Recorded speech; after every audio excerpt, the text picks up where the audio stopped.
Dan pada hari ini kita akan berbicara Christian authority through Christ. Wibawa ataupun kekuasaan seorang Kristen di dalam Tuhan Yesus. Wibawa seorang Kristen di dalam Kristus. Karena seorang Kristen itu di dalam Tuhan adalah orang yang memiliki wibawa, authority, orang yang menang, yang telah menang karena Yesus Kristus menang. So pada hari ini kita akan lihat dalam beberapa petikan firman Tuhan, kebenaran yang meyakinkan kita. Kebenaran firman Tuhan adalah yang di atas segala sesuatu hujah, argument di dalam dunia ini, di surga dan di akhirat. Firman Tuhan adalah establish, adalah firman yang menguasai, yang overrule semua alasan, semua hujah manusia dan juga iblis. Firman Tuhan itu yang bukti kukuh dan authority di dalam surga di bumi ini. Pada hari ini kita akan melihat wibawa seorang Kristen melalui Kristus, supaya kita tahu kemenangan kita sebagai orang Kristen di dalam Tuhan. Nah, saudara-saudari, Christian authority is the legal and spiritual right delegated by Jesus Christ to his followers to act on his behalf. Saya ulangi, wibawa seorang Kristen di dunia ini adalah sesuatu dokumen, sesuatu kebenaran, sesuatu dokumen yang legal, yang sah dan legal, dan juga kebenaran rohani yang Tuhan Yesus telah turunkan kepada tubuhnya kita. Amen. Yang berkuasa di surga dan bumi ini selamanya dari permulaan hingga akhirnya adalah Tuhan Yesus. Segala kuasa dalam tangannya. So diberikan kepada tubuhnya, delegated, itu maksudnya delegated, diturunkan. Yang memiliki kuasa itu adalah Tuhan Yesus, Allah yang perkasa itu. Dia yang memiliki kuasa selamanya dari permulaan hingga selesainya, seterusnya sampai kekekalan. Dialah Allah semesta alam. Dia yang memiliki kuasa. Dulu dia beri kepercayaan kepada Adam waktu di Taman Eden, kebun Allah. Dan oleh karena deception, iblis menggoda Hawa, Eve, dan dosa datang kepada manusia bukan melalui Eve, tapi melalui Adam, yang kepada dia Allah memberi wibawa itu untuk menjaga bumi ini. Dia adalah governor yang govern apa yang milik Tuhan. Diletakkan dia sebagai bos. Semua binatang tunduk kepada Adam, ikut perintahnya pada permulaannya. Sekarang banyak yang takut buaya. Dulu tidak, buaya pun takut kepada Adam, harimau pun, semua. Adam yang memberi nama-nama semua binatang kepada firman Tuhan. So Allah memberikan pertama kepada manusia yang diciptakannya, supaya on behalf Allah memerintah dunia ini. Semua binatang, ternak, semua dia yang kuasa. Tetapi oleh karena deception daripada iblis yang menyamar sebagai ular, kata firman Tuhan, dia datang kepada istrinya Hawa yang menggoda dia dan makan buah yang dilarang. Disitulah permulaan dosa jatuh, dosa tak datang ke dalam dunia, tapi melalui Adam, karena Adam yang bos di dunia ini pada masa itu. Istrinya ada pembantu, tapi oleh karena dia ikut perintah, ikut suara istrinya daripada suara Allah yang telah beri dia terang-terang pemahaman itu, dia makan juga buah itu. Dia tahu itu tapi dia makan. Lihat istrimu, jangan goda saya itu. Tapi melalui dia ada makan buah yang dilarang, bukan dia tahu. Allah bicara kepada dia. So firman Tuhan katakan melalui Adam dosa datang kepada dunia, tidak melalui Hawa. Karena Adam yang Allah perintahkan supaya menjaga, termasuk Hawa pembantunya pada masa itu.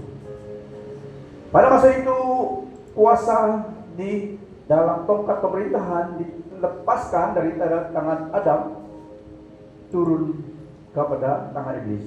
Karena Allah datang pada satu pagi, lihat mau ada fellowship dengan ciptaannya, dengan Adam dan Hawa. Tapi mereka pada masa itu telah berdosa dan mereka sembunyi di bawah pokok durian. Tidak tahu itu pokok durian, tidak tahu, tapi dia sembunyi daun yang lebar. Adam, mana kamu? Tuhan Allah cari dia, sembunyi dia. Dulu terus fellowship mereka, tapi pada hari itu, pagi itu, Adam sembunyi dengan Hawa. Saya di sini, saya takut. Saya dengar footstep kamu datang. Saya takut. Karena saya telanjang. Tuhan Allah bilang, siapa yang beritahu kamu dua telanjang? Apakah kamu sudah makan buah terlarang? Dan tuduh istri dia. Cinta menjadi bukan cinta lagi. Pada masa itu, apakah kamu sudah makan buah terlarang itu? Jadi Adam tunjuk kepada istrinya. Ini perempuan yang kamu letakkan dengan saya. Dia yang memberi saya buah itu. Saya makan. Perempuan itu defend dia. Bukan saya, ini ular yang tipu saya. Dia tunjuk ular. Ular itu tidak ada yang dia tuduh lagi. Tengok tidak ada, dia saja. Tidak ada yang lain lagi. So, Tuhan pronounce. Oleh karena engkau tidak setia kepada perintahku, katanya kepada Adam, mulai hari ini kerjamu di tanah, di kebun, akan dengan jerih peluhmu, with the sweat of your brow, kamu akan makan hasil tanaman. Dari situlah buat kebun susah, banyak duri. Dulu tidak, ya. Jadi dia bilang pada perempuan itu, oleh karena engkau makan buah terlarang itu, disobedient, kamu akan melahirkan dengan susah dan keinginanmu kepada suamimu. Dari situlah kamu ibu-ibu susah beranak. Kalau tidak, sekali aja, sudah. Tapi itu sudah beri bukaan itu susah. So, kepada ular itu Tuhan bilang, on your belly you will crawl, dust to eat.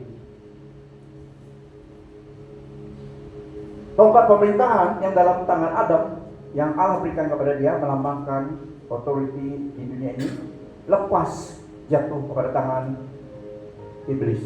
Dia pegang. Dari situlah dia God of this world. Yesus datang karena Allah mengasihi manusia ini, dan dia telah memberi dunia ini untuk kita. Oleh karena dosa demikian, kuasa jatuh dalam tangan iblis pada masa itu. Tapi the second Adam coming, yaitu Kristus, melambangkan second Adam, Adam yang kedua. Dia cara menebus manusia adalah, itulah kita Christmas, celebrate Christmas. Dia menebus dosa manusia dan dia mati, membayar semuanya, dia dikuburkan, dia bangkit karena dia Allah menjadi juru selamat. Jadi tongkat pemerintahan itu diambil daripada iblis. Dia turun dalam 40 hari itu, dia turun ke 3 hari dia mati itu, dia turun ke neraka, pergi jumpa orang di neraka. Masih ada yang terikat di situ, orang yang captive. Karena masa itu orang yang percaya mati sebelum Tuhan Yesus dibangkitkan, orang percaya mati mereka tidak langsung ke surga, mereka ke tempat paradise, Abraham Bosham, yaitu tempat kediaman sebelum Kristus bangkit. Di situ orang mati, roh mereka tinggal di tempat persinggahan Abraham Bosham. Tapi setelah Yesus membuktikan dia menyelesaikan penebusan, dia turun ke alam maut, Hades, diambilnya tongkat pemerintahan itu. Dan waktu dia naik, semua yang ini tadi, yang bersama, yang masih di Abraham Bosham berapa tahun itu, naik bersama dia. So dari situ orang percaya meninggal dunia langsung tidak singgah lagi, langsung kepada hadirat Tuhan di surga. Karena the veil is open, telah buka, Yesus telah bangkit. So kemenangan di dalam tangan Tuhan Yesus. Jadi dia berkata dalam Matius, segala kuasa di surga dalam tangannya. So itulah dia memberi kepada tubuhnya di dunia ini. kuasa itu. So, inilah yang kita akan bicara pada pagi hari ini. Ada dua nama istilah kuasa dan firman Tuhan. Lihat orang traffic polis, dia memakai uniform dia dengan sarung tangan putih biasanya, dia pakai topi, dia tengah-tengah jalan dan angkat tangannya. Lori yang membawa 4-5 tan berhenti, ikut arahan dia. So yang ini adalah yang pertama tadi, power dan firman Tuhan. Power ataupun dunamis. Dunamis adalah kekuatan, kemampuan melakukan sesuatu itu, kemampuan, power. Dari situlah orang Inggris ambil perkataan dynamite dari perkataan Greek. Banyak perkataan Inggris yang diambil daripada Greek dan dari Inggris daripada Greek. So dynamite, dunamis. Karena itu power, kuasa, ability melakukan sesuatu itu. Dan yang kedua adalah exousia. Yang polis ini tadi, dia tidak ada kuasa. Kalau lori 4-5 tangkul, dia tidak tidak dapat tahan kalau dia langgar dia. Tapi dia memiliki exousia. Exousia maksudnya authority. Karena lori driver yang membawa berapa tan lori itu berhenti, waktu dia suruh berhenti, karena polis ini, traffic ini memiliki exousia, authority. Yang backing dia adalah pemerintahan negara itu, bukan dia, bukan dunamis, tidak. Dia memiliki exousia, authority. Dia ada privilege, ada kuasa daripada pemerintahan negara itu untuk melakukan tugasnya, dan semua ikut. Ya, so kita tahu paham itu. So ini namanya exousia. Dan Tuhan Yesus memiliki semuanya ini. Dia memberi dunamis, exousia kepada kita, tubuh Kristus. Kemampuan untuk melakukan perintahnya, yaitu kuasa untuk melakukan demikian, dan juga wibawa, authority, dunamis dan exousia. Dua-dua ini Tuhan Yesus berikan kepada tubuhnya. Kita perlu kuasa itu, dan kita perlu dunamis, kita perlu exousia. Okay? So ini yang Tuhan berikan kepada orang percaya hidup di dunia ini. Yesus mendekati mereka, ini dalam Matius 28 ayat 13 sampai 20. Dia memberi dunamis dan exousia, kuasa untuk memberitakan Injil. Yang pertama, Tuhan Yesus memberi kepada tubuhnya kuasa di dunia ini untuk mewakili dia, kuasa untuk memberitakan Injil kepada suku-suku bangsa di dunia ini. Terdapat dalam Matius 28 ayat 18 sampai 20. Yesus mendekati mereka dan berkata, "Kepadaku telah diberikan segala kuasa di surga dan di bumi. Karena itu pergilah, jadikanlah semua bangsa muridku, dan baptislah mereka dalam nama Bapa dan Anak dan Roh Kudus. Dan ajarlah mereka melakukan segala sesuatu yang telah kuperintahkan kepadamu. Dan ketahuilah, aku menyertai kamu senantiasa sampai kepada akhir zaman." Jadi lihat perkataan ini. Karena itu, dia yang memiliki kuasa itu, dia berikan kepada disciple-nya, kepada orang percaya. Karena itu pergilah. Dia yang delegated, dia yang mengarahkan. So kuasanya diberi. Dunamis dan exousia diberi. Jadi kuasa orang percaya bukan daripada kita, tetapi daripada dia, Kristus, yang memberikan kepada kita. Delegated, diturunkan kepada kita. Kuasanya diturunkan kepada kita. Dunamis dan exousia diturunkan kepada kita. Milik dia kuasa itu, tapi diberikan kepada kita tubuhnya.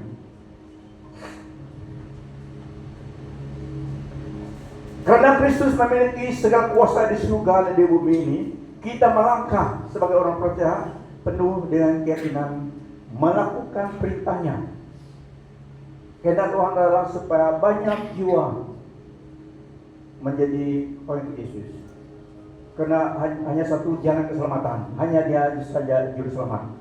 Jadi dia beri dunamis dan exousia kepada tubuhnya untuk menjadi saksi Kristus, kuasa memberitakan Injil, melakukan perintahnya. Yang kedua, kuasa atas kuasa kegelapan. Tuhan Yesus berikan. Yang pertama tadi diberikan supaya memberitakan Injil. Dia berikan dunamis dan exousia, power dan authority. Dia yang memberikan kuasanya daripada dia, bukan daripada kita, tapi diberikan kepada kita. Yang kedua adalah kuasa untuk berkuasa atas mengalahkan kuasa kegelapan. Lukas 10 ayat 19 sampai 20. Ini Tuhan Yesus yang berbicara. Aku telah memberimu kuasa untuk mengijak ular dan kalajengking, serta kuasa atas segala kekuatan musuh. Tiada apa-apa yang dapat mencederakan kamu. Dia tidak akan memberi, dia telah memberi. Sebelum Tuhan mengutus, dia akan melengkapi dulu umatnya. So, aku telah memberimu kuasa untuk menginjak ular dan kalajengking, serta kuasa atas segala kekuatan musuh. Tiada apa-apa yang dapat mencederakan kamu. Ayat 20, tetapi jangan kamu bersukacita karena segala roh iblis menurut perintahmu, tetapi bersukacitalah karena namamu tercatat di surga. Wow.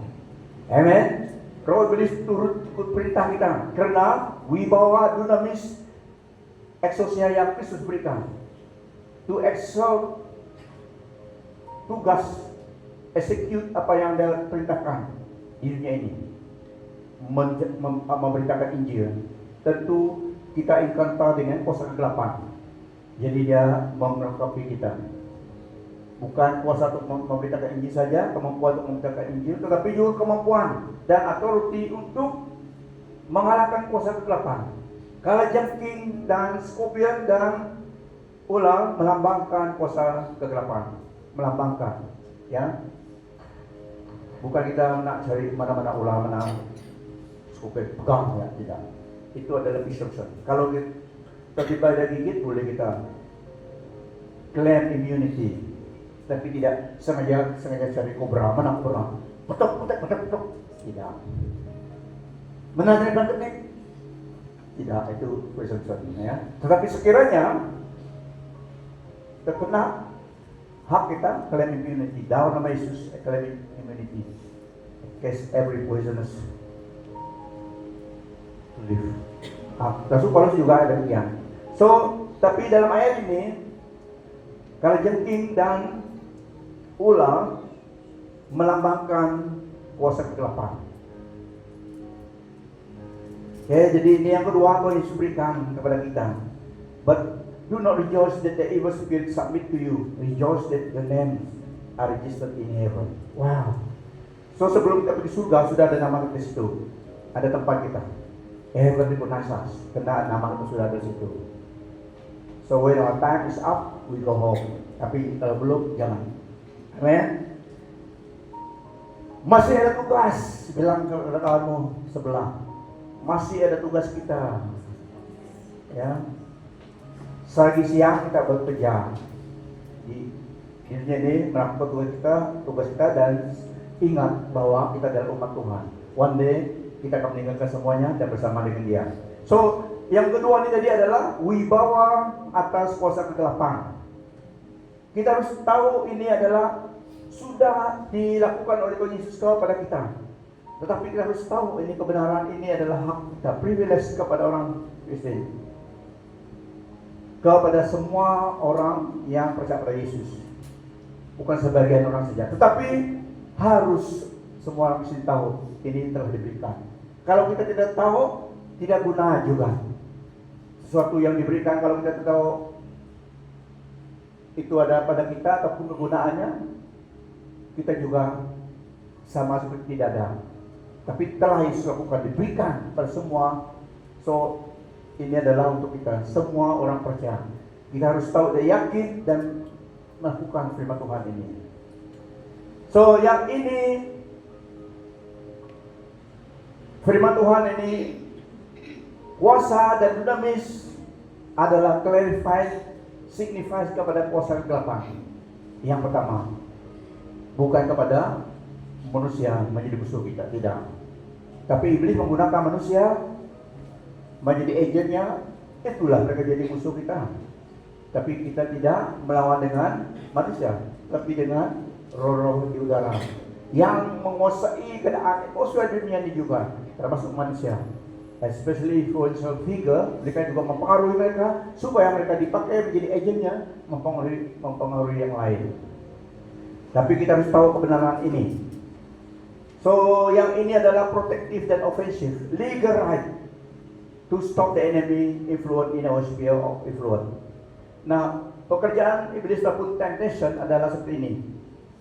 Burung-burung terbang di udara mengelilingi kita. Kita tidak berkuasa, tidak berhak melarang mereka. Mereka terbang di atas kita, di atas kepala kita. Kita tidak berhak menghalang mereka terbang. Itu kebebasan mereka. Tetapi kalau mereka nak buat sarang di atas kepalamu, kamu berhak mengusirkan. Okay? Tapi as far as mereka berterbang di atas kamu, tidak dapat kamu melarang mereka. Tetapi kalau mereka membuat sarang di atas kepala kamu, tentunya kamu harus mengusir mereka. So, kuasa kegelapan, orang jahat, roh jahat demikian, ingin mengganggu, karena itu pekerjaan mereka, itu tugas mereka, itu mandat mereka.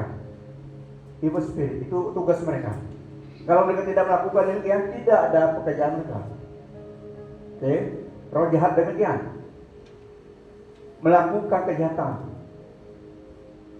di mana-mana ada. Tapi kita dapat memiliki dinamis dan eksosia, wibawa, melarang sesuatu yang jahat itu di dalam atmosfer, di dalam sphere kita. Kita tidak dibenarkan pergi usir roh di kubur sana.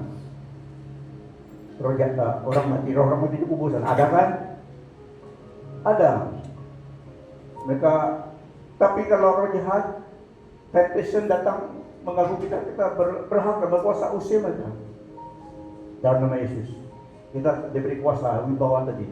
Mereka recognize, mereka akan lari karena firman Tuhan yang digunakan, bukan karena kita.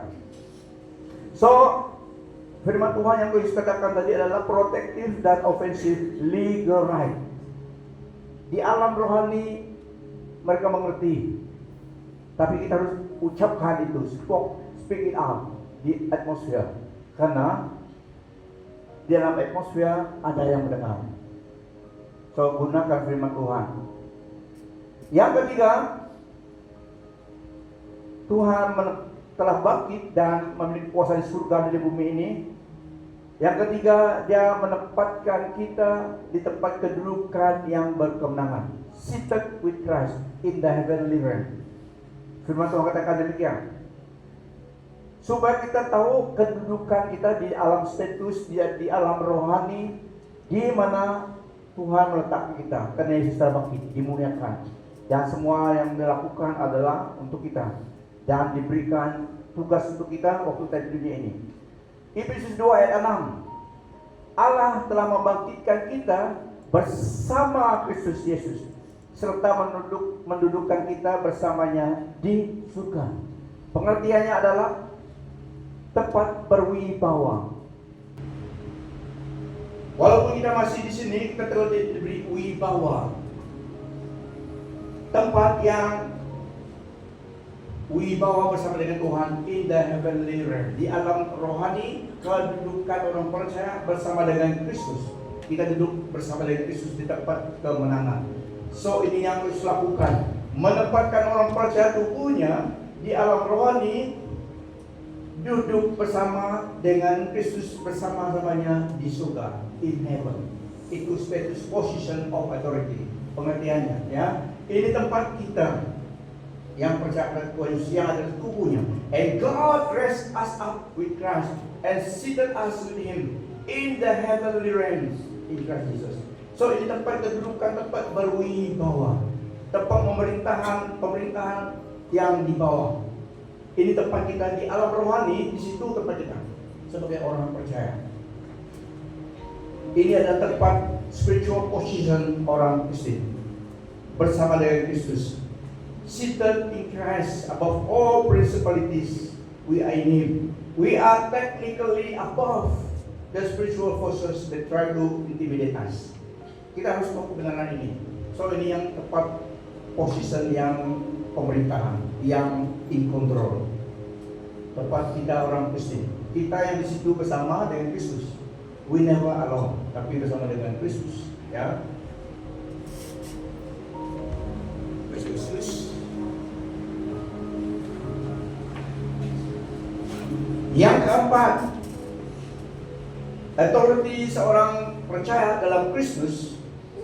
Christian authority in Christ yang keempat, firman Tuhan katakan kita diberi kuasa dalam nama Yesus. Yohanes 18 ayat 12, Tuhan Yesus yang berkata demikian, sesungguhnya aku berkata kepadamu, sesiapa yang percaya kepadaku akan melakukan apa yang kulakukan. Mana pekerjaan lebih besar lagi karena aku pergi kepada Bapa. Ini berbicara tentang the power of atonement. Maksudnya, apabila Yesus balik ke surga, dia meninggalkan namanya untuk kita. Untuk kita digunakan as a legal signature. Kita gunakan, diberikan kepada orang percaya mission kita di dunia ini. Nama Yesus diberikan. Dia ke surga, Roh Kudus bersama dengan kita, tapi namanya diberikan kepada kita untuk kita gunakan sebagai the power of atonement, yaitu kita exalt authority dalam namanya, bukan nama kita, tapi nama Yesus. Dia berikan namanya kepada kita. So ini yang Tuhan lakukan. Dia berikan kuasanya, dunamis dan eksosia kepada tubuhnya di dunia ini. So the power of autonomy. Contohnya demikian. Namanya diberikan kepada kita. Just imagine satu ilustrasinya.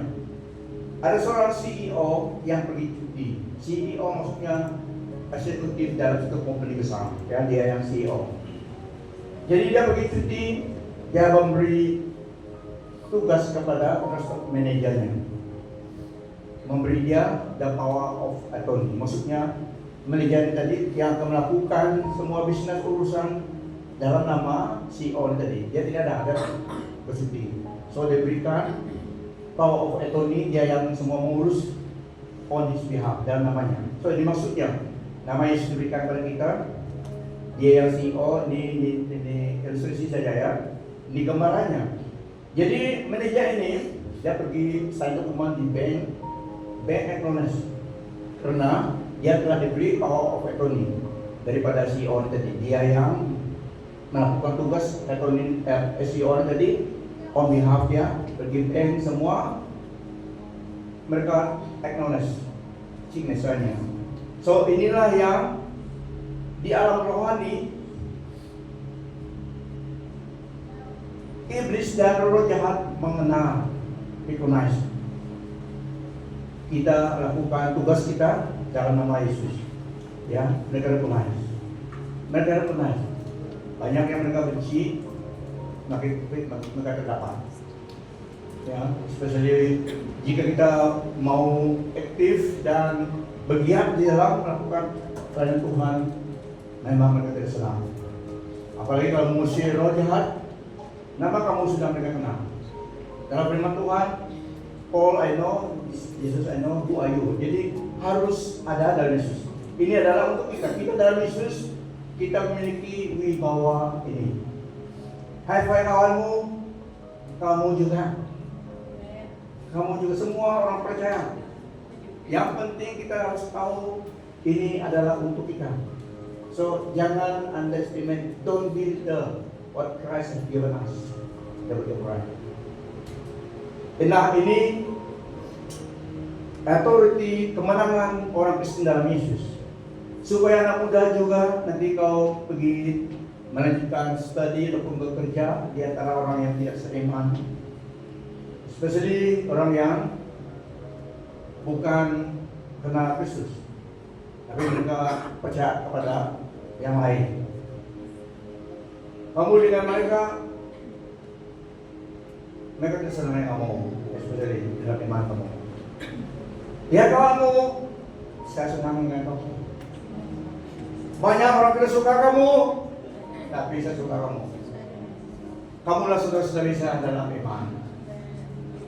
real life pengalaman. Apabila di antara orang yang tidak seiman, especially yang of different faith, kamu harus tahu, jika kamu susah tidur, tiba-tiba kurang sehat, banyak gangguan sembarang-sembarang, kamu tidak tahu alasannya. Ingat, itu adalah spiritual warfare. Itu adalah peperangan rohani. Orang kawanmu, mungkin your colleague, yang melakukan itu, especially kalau kamu di antara 10 orang, kamu saja orang di situ. Memang ada yang buat kamu. Okay? So recognize itu adalah spiritual warfare, serangan rohani. Jangan makan obat tidur, suka tidur banyak. Makan obat tidur banyak, makin dirusak betul-betul kesehatannya. Ingat, itu adalah sebenarnya serangan. So gunalah apa yang Tuhan berikan kepada kita. Gunakan nama Dia. Minta, I plead the blood of Jesus Christ upon my life. Upon the place where I stay, I plead the blood of Jesus Christ. Protection. Karena kuasa dari Yesus adalah benteng kita. Diberikan kepada kita. I invoke the name of Jesus Christ. I plead the blood of Jesus Christ over my life, body, soul, spirit, over the place I stay, place I walk. Father God, your word remind us that it is you who grant good sleep to us as children. Firman Tuhan kata demikian. Bapa surgawi kita yang memberi tidur yang baik kepada anaknya. So kita klaim itu. Firman Tuhan katakan demikian pada malam ini. Susah tidur. Jika ini serangan daripada kuasa udara, dalam nama Yesus saya hentikan, saya musnahkan, saya kalahkan. Saya klaim kuasa bungkusan dari Yesus membungkus saya, menyelimuti saya, memberikan istirahat yang baik. Saya usirkan, saya perintah segala sesuatu yang daripada Tuhan supaya menjauhi tempat saya diam. Siapa yang lakukan itu? Kamu. You speak it out. Tuhan Yesus telah memberikan instruksi ini. Guna nama Dia, guna kuasa darahnya, guna firman Tuhan. So yang Tuhan berikan kepada kita adalah protective dan offensive. Legally, di alam rohani, roh jahat, mereka kudus, mereka hitam pun. Understand this language. Just speak it out from your mouth. Dan peperangan orang Kristen biasanya in the mind, battlefield. Jaga Roma 12 yang mengatakan, Roma 12 1 dan 2, menjaga pikiran kita. Dari pikiran turun ke roh. Ya, so jaga pikiran kita. Jangan membiarkan pikiran kita di melayang-layang, kita kembalikan fokus kepada Tuhan. Karena pikiran kita aktif selalu, tidur pun masih aktif. So itu yang kita perlu berdoa, ya. So battleground biasa kita adalah pikiran kita. Renew your mind. Pembaurilah pikiranmu kepada firman Tuhan. Menurut firman Tuhan. Itulah pentingnya kita membaca firman Tuhan. Kita tidak mengerti semuanya, it's okay, baca saja. Sebelum saya full time, saya dengar ada yang cerita, saya sudah baca kitab daripada Genesis Wahyu 2 kali. Saya bilang sebelum saya full time pun sudah 4-5 kali saya sudah baca kitab. Saya bilang baru 2 kali. Dalam hati saya, karena disiplin diri, saya dulu baca kitab daripada Genesis pada Wahyu. Balik lagi Genesis Wahyu. 4-5 kali yang begini, Genesis Wahyu. Yang tengah-tengah itu tidak viral, yang selalu begini kalau bergerak serta pergi itu ulang lagi dari main berhenti. Tapi daripada sistematiknya Genesis kepada Wahyu, satu kawan sudah cerita waktu saya ikut presiden 2 kali itu belum banyak roh saya ingat 4-5 kali. Seharusnya demikian untuk kebaikan kita. Bacalah Genesis sampai Wahyu. Lebih lagi yang baik New Testament. Yang mau kepada Old Testament itu mengerti budaya orang Israel, bagaimana how God deal with them, tapi penting juga kita tahu itu. Tapi especially the New Testament kita tahu. Tapi secara pribadi yang kalau Bapak ingat 4-5 kali ke Genesis kepada Wahyu, dan adil semen memang selalu lah. Amen. Kita harus lakukan itu karena itu firman Tuhan. Supaya kita lebih memahami. Kalau orang khotbah, kalau buat salah, kita pun tahu salah dalam hati kita. Tapi jangan tunggu udah, salah. Ya nas 3, pokoknya sampah. Karena begitu besar kesalahan kita ini. Ini dalam Yohanes 5. Besar salah tuh. Nanti semua itu turun. Kita mana mau baca besar? Kita bisa di Yohanes 3, 2-5. Karena kita tahu dia buat salah. Karena kita tahu akhirnya kita. So anak muda, ingatlah, kamu tidak di sini selalu. Kamu akan melangkah antara orang yang tidak seiman. So ingat pesan Tuhan Yesus yang saya sampaikan untuk kebaikannya. Kamu adalah umat kemenangan bersama dengan Kristus. So gunakan firman Tuhan itu untuk kebaikanmu. Benteng dirimu dengan firman Tuhan. Ini sangat penting. Ya, menurut pengalaman katakan demikian juga. Tidak semua orang senang dengan kita, especially orang yang dalam kegelapan. Ada yang coba-coba kita selalu. Tapi kita ingat harus kemenangan kita harus firman Tuhan. Yang alam rohani menguatkan. Kita sebagai orang Kristen hidup di dalam dua alam. Alam nyata dan alam yang tidak nyata. Alam yang tidak kekal sekarang ini dan alam yang kekal. Kita hidup di dalam konduren. So itulah pentingnya hidup di sini. Kita mengasihi Tuhan, kita dengan Tuhan. Karena tidak selamanya di sini. Sakit, tidak ada yang 500 tahun. Pergi juga. Tapi kita pergi pulang tempat yang di situ we never grow old. Di sini we will grow old. Di sana we never grow old. So kita persiapkan di sini. Bila kita transisi jaya. Amen. So di sinilah guna waktu masa kita baik-baik ingat Tuhan secara pribadi di hidup kita. Saya lihat anak muda kita semua sudah terima Tuhan dan sudah baptis. Mungkin dari 2-3 yang belum. Penting juga baptis ya. Saya sebagai hamba Tuhan saya memberi kebenaran dan mendorong. Bukan baptis yang menyelamatkan, tapi baptis penting kan Tuhan Yesus yang suruh. Oke, seorang muda, nanti lihat kawanmu sebelah kanan kiri, bukan di sini. Banyak kawanmu yang tidak dari sini. Dalam youth service, kenallah saudara-saudarimu jika mereka yang belum baptis, bila mau baptis. Tuhan Yesus yang suruh kita baptis yang percaya kepada Dia. Baptis itu penting karena Tuhan yang suruh menandakan kita bersama dengan Dia, bukan baptis selamat.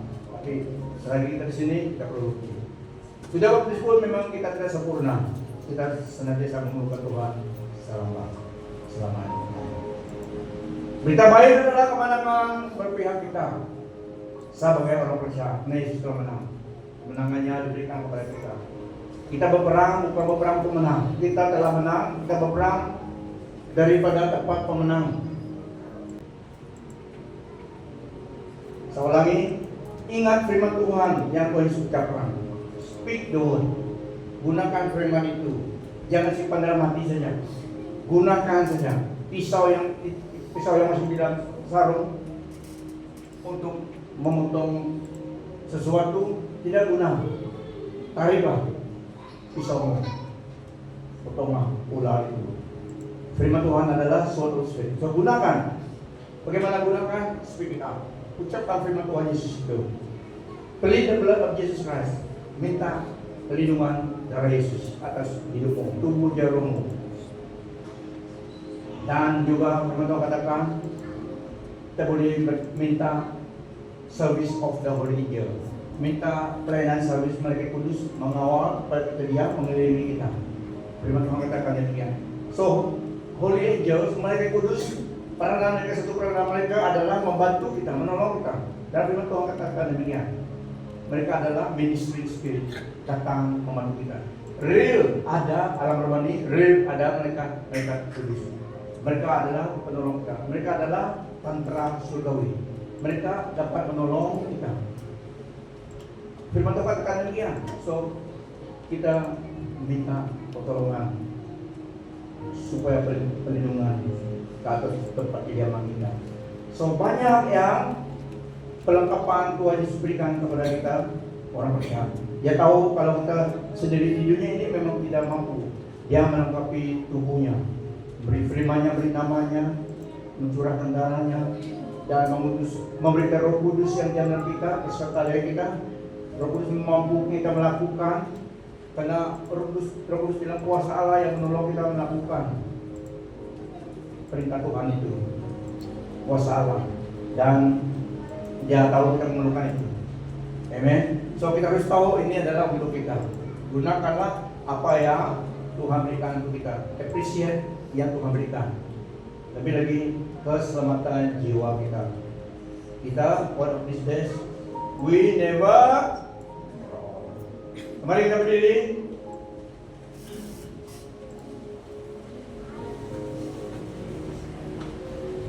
Wibawa seorang Kristen dalam Kristus. Sebagai kita diberikan kepada kita. Tuhan yang memiliki kuasanya. Semuanya, dunamis dan exousia, diberikan, diturunkan. Itulah delegated authority. Diturunkan, diberikan kepada siapa? Kepada tubuhnya. Dia kawanmu, kepada kamu juga. So stay in Christ.